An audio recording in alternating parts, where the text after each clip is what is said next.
vivemos num mundo onde o ar está contaminado, a água está contaminada, o solo está contaminado, os bebês já nascem contaminados. Tem um estudo da Universidade da Califórnia, em San Diego, onde eles pegaram o sangue do cordão umbilical de crianças que acabaram de nascer, levaram para o laboratório e tem mais de 100 substâncias químicas não pertencentes ao ser humano.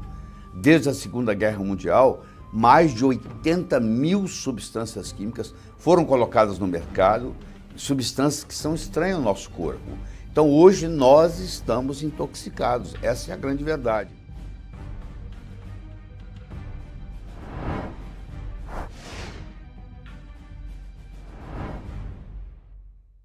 Olá, tudo bem? Meu nome é Laí Ribeiro, eu sou cardiologista, sou nutrólogo, tive a oportunidade de viver 17 anos nos Estados Unidos, trabalhei em 3 universidades americanas, Harvard Medical School, Baylor College of Medicine, e lecionei medicina por 11 anos na Universidade de Thomas Jefferson, em Filadélfia. Além disso, eu fui diretor médico da Merck Sharp & Dohme e fui diretor executivo e cheguei a vice-presidente, na época, Ciba Corporation, hoje Novartis. Então, não só eu trabalhei na área alopática, médica por muitos anos, como trabalhei na indústria farmacêutica. E depois de tudo isso, eu concluí que, na realidade, remédio remedia. Ele é feito para isso, para remediar. Mas se você realmente quer ter resultados sem efeitos colaterais, você tem que procurar a farmácia de Deus. Porque eu acho que quando Deus criou o mundo, que ele criou as doenças, ele criou a solução para as doenças. Elas estão aí, estão espalhadas, porque o corpo é muito inteligente. O corpo tem uma capacidade de cura absurda. Você machuca o seu dedão do pé, corta, ele vai cicatrizar. É uma inteligência de cicatrização que aparece ali. A gente só ajuda.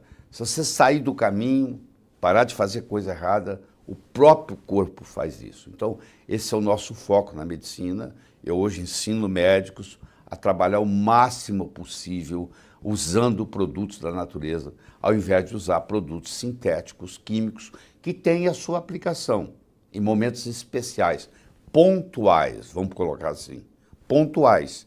Porque, no geral, o remédio ele vai provocar um efeito colateral, ele vai exigir um outro remédio, que vai provocar outro efeito colateral e assim por diante. Infelizmente, o paciente termina numa polifarmácia.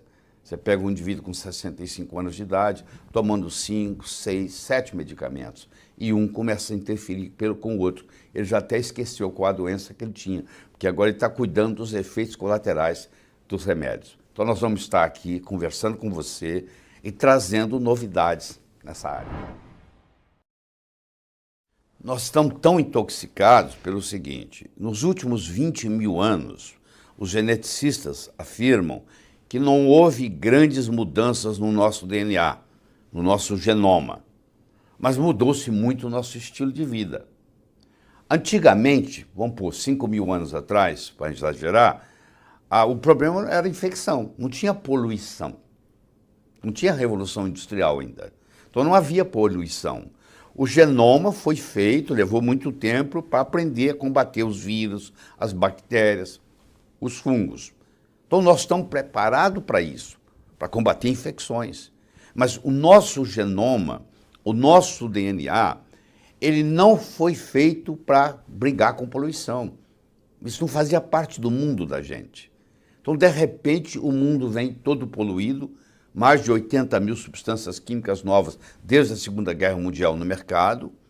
Todo produto seu que você tem na sua casa tem uma série de substâncias químicas e o nosso corpo não está preparado para isso. Por isso que a intoxicação causa tanto dano. E é uma coisa silenciosa, ninguém sabe, ninguém vê, ninguém sente. Para você fazer uma desintoxicação do seu corpo, que ela faz 60% pelo fígado e 20% pelos rins, esses são os principais, você passa por um processo, como se diz, de 3 fases. A primeira fase chama biotransformação, também chamada de bioativação. A segunda fase chama de conjugação e a terceira fase chama de eliminação. Na fase 1, predominam as enzimas que nós chamamos de oxidase. Você depende de vitaminas do complexo B, você depende de magnésio, você depende de selênio, você depende de zinco, você depende de glutationa. Então, eu preciso nutrir para desintoxicar. Se você toma um paracetamol, né, um Tilenol da vida, e você acha, isso não é nada. Só que o paracetamol interfere nessas fases. E eu tenho que ter uma sincronização das três fases. Eu não posso acelerar uma fase e não acelerar a outra. Porque se eu acelero um e não acelero a outra, eu vou acumular produtos que podem ser tóxicos. Então, você para fazer a sincronização delas. Então, por exemplo, a terceira fase, que é a eliminação, existe aqui um fator de transcrição chamado NRF2. Esquece o nome. Esse fator é ativado, por exemplo, pela cúrcuma. Então, se na minha alimentação eu estou usando cúrcuma, curcumina, açafrão da terra, falso açafrão da Índia, turmérico, é tudo a mesma coisa, esse produto tem uma substância chamada cúrcuma. E essa cúrcuma facilita essas fases e elas sincronizam. Então, se na minha alimentação eu coloco em cima da comida curcumina, que eu compro ali no supermercado, isso não vende na farmácia, eu vou acelerar essas fases. Mesmo que eu viva num ambiente tóxico, eu agora tenho um jeito de estimular essas três fases, para elas poderem funcionar certo e não acumular veneno. Então, se você vai na Índia, por exemplo, você sabe que lá tem um condimento chamado curry. Você já deve ter digerido curry em algum restaurante. Pois é, o indiano ingere curry no café da manhã, no almoço e no jantar. A Índia é o país do mundo que tem menos Alzheimer per capita, que tem menos Parkinson per capita. Por que isso? Porque eles usam no seu dia a dia, no café da manhã, no almoço, no jantar, cúrcuma. Olha que lição bonita. Então nós aqui no Brasil, a cúrcuma está aí no supermercado, você vai e começa a colocar a cúrcuma na comida. A cúrcuma é o mais potente anti-inflamatório que a natureza fabrica, fora do corpo humano.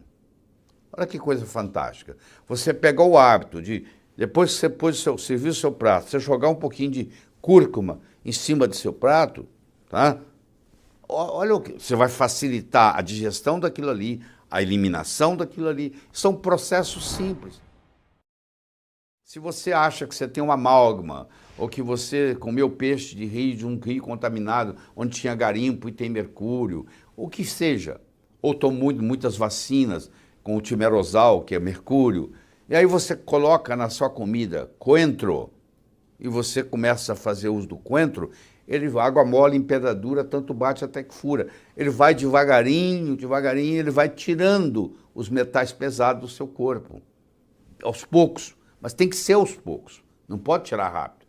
Se você tirar muito rápido, ele vem do tecido para o sangue, do sangue ele sobe para o cérebro, aí você tem dor de cabeça, você tem pressão alta, você passa mal, chama Hersheimer, que foi o Dr. Hersheimer que descobriu isso na Alemanha, a primeira vez, que aqui no Brasil nós chamamos de crise de cura, e que nos Estados Unidos chama healing crisis, que é quando você está fazendo um detox, e você está fazendo ele rápido demais, e essas toxinas vêm para o sangue, sobem para o cérebro e a pessoa sente mal.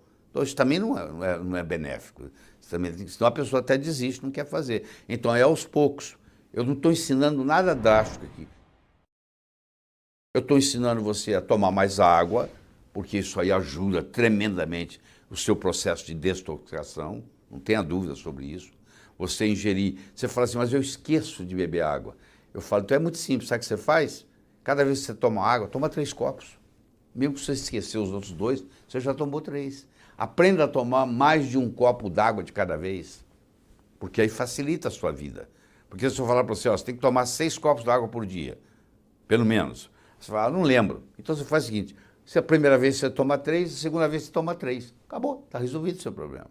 Então você tem que procurar facilidade. As pessoas que bebem mais água vivem mais. Isso tem estudos mostrando, muito interessantes, publicados, mostrando que você diminui a mortalidade só com água. Porque quando você está com o corpo hidratado, Primeiro que as toxinas ficam difíceis de ser eliminadas, porque elas vão ser hidrossolúveis, elas diluem água. Então você tem que ter a urina para eliminar, fazer o xixi. Se não tem a água, o rim não segura, não tem xixi. Se não tem urina, não tem eliminação. Pois é, a sauna ajuda. Inclusive existem produtos tóxicos que só saem via suor. Então você pode ou fazer uma atividade física, que você vai suar, ou você pode ir para uma sauna. Só que aqui no Brasil eu recomendo que você faça sauna seca. Por que isso? Porque a água no Brasil é tratada com cloro. Quando você esquenta a água, você forma gases venenosos de cloro, que são absorvidos e podem inclusive até comprometer a sua tireoide, substituir o iodo. O flúor, o cloro e o bromo são halógenos, existe a chamada lei dos halógenos, quanto menor o peso molecular, mais bullying. Então o flúor, o cloro e o bromo conseguem empurrar o iodo. Então o cloro não é benéfico.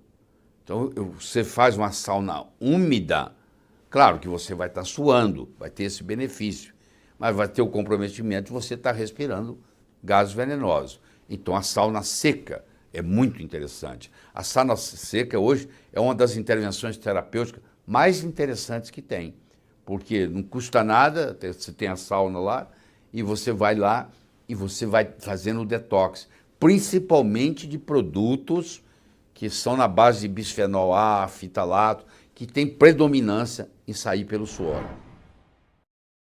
As brássicas, também chamadas crucíferas, que estão na mesma classificação, que é uma acima da outra, mas é uma classificação, uma nomenclatura, por exemplo, é o repolho, é o nabo, é a couve-flor, é a couve de Bruxelas, é o brócolis. Esses são substâncias muito interessantes, porque elas têm umas coisas chamadas glicosinolatos, esquece o nome, esses glicosinolatos são transformados em isotiocianatos. Eu vou citar 2 isotiocianatos para vocês. Primeiro é o sulforafano e segundo é o indol 3-carbinol. Essas substâncias, tanto o sulforafano quanto o indol 3-carbinol, elas têm uma ação anticancerígena. Elas protegem o nosso DNA. Então é muito interessante uma mulher, por exemplo, que a mãe morreu de câncer de mama, a irmã morreu de câncer de mama e ela está preocupada se ela vai ter câncer de mama ou não. Eu recomendo para essa mulher que passe a ingerir crucíferas, brássicas, pelo menos 2 vezes por semana. Ou uma couve-flor, ou um nabo, ou um brócolis, ou um repolho. Mas tem um segredinho. Tem que cozinhar num curto espaço de tempo. Por quê? Porque a enzima que vai fazer essa transformação e gerar o sulforafano e o indol 3-carbinol no seu corpo, que se chama mirosinase, ela é temperatura dependente. Se você cozinhar por muito tempo, essa enzima é destruída. Então o ideal é cozinhar 2 minutos no vapor. Você tem que ensinar isso para quem vai cozinhar o seu alimento. Tem que cozinhar. A couve tem que ser refogada muito rápida. Ela não pode ficar lá cozinhando. Senão ela destrói a mirosinase, aí não cria esse produto. Mas esses produtos, tipo sulforafano, tipo indol 3-carbinol, que são chamados isotiocianatos, eles têm uma habilidade de detox muito grande, tá? E ajudam muito no processo da detoxicação do corpo. Então você tem vários caminhos para ir, ó. Você tem a sauna, você tem as brássicas, você tem a curcumina, você tem o coentro. Olha quantas coisas interessantes tem aí.